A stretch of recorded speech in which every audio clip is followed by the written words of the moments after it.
আমার পিতা তোমাকে চাইলেও এখন আমি আর তোমাকে চাই না অর্জুন।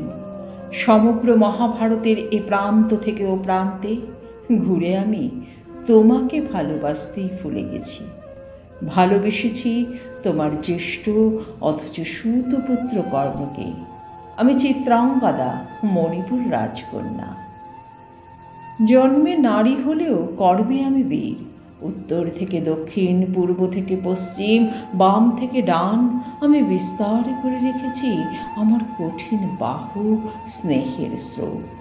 আমার ছায়ায় কম্পিত হয় দুর্বৃত্তরাজ, আমার মায়ায় শঙ্কিত হয় দারিদ্র।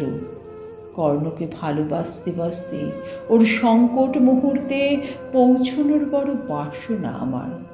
যে ক্ষণে ধরণীর বুকে বসে যাবে ওর রথের চাকা, বীর যোদ্ধা, বীর হৃদয় কর্ণ ভুলে যাবে তার অস্ত্রবিদ্যা। তোমার কানে মন্ত্রণা দেবেন কৃষ্ণ, তুমি গাণ্ডীব তুলে নেবে হাতে।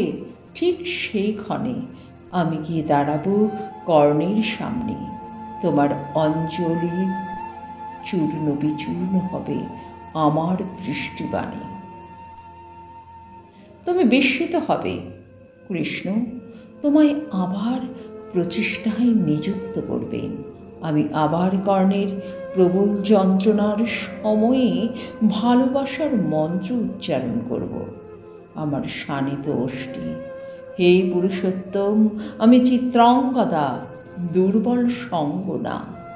হৃদয় তোমায় দিয়েছি প্রিয়, নই রূপবতী, আমি বীরাঙ্গনা। অর্জুন, তোমার প্রবল পৌরুষের ভীত কণ্ঠ যুদ্ধক্ষেত্রে আমার বজ্রমুঠিতে ছটফট করবে। তারপর আকাশে ভীষণ প্রখর সূর্য উঠবে। আমি প্রশ্ন করব তাকে, কেন কেন আমার ভালোবাসা কেন এমন অসহায়? মৃত্যুবরণ করবে যখন আপনি ওর পিতা। চারিদিকে ঝড় উঠবে অর্জুন, অনুতাপে সূর্য লুকাবে মেঘে, অন্ধকার হবে কঠিন, তোমার স্বর দিক ভ্রষ্ট হবে পুনরায়। একটা কুটির বাঁধানো কুরুক্ষেত্র ছেড়ে এক মুঠো মাটি কপালে লাফিয়ে আমার কর্ণ আমায় বলবে, বীর বধূ আমার। অর্জুন, আমার নতুন মহাভারতের এই অধ্যায়ে আমায় এমন সুখী দেখে তুমি ক্রুদ্ধ হইও না। তার চেয়ে বরং মাতা কুন্তিকে বুঝিয়ে যাজ্ঞসেনীর একলা পুরুষ হও। যাজ্ঞসেনীর একলা পুরুষ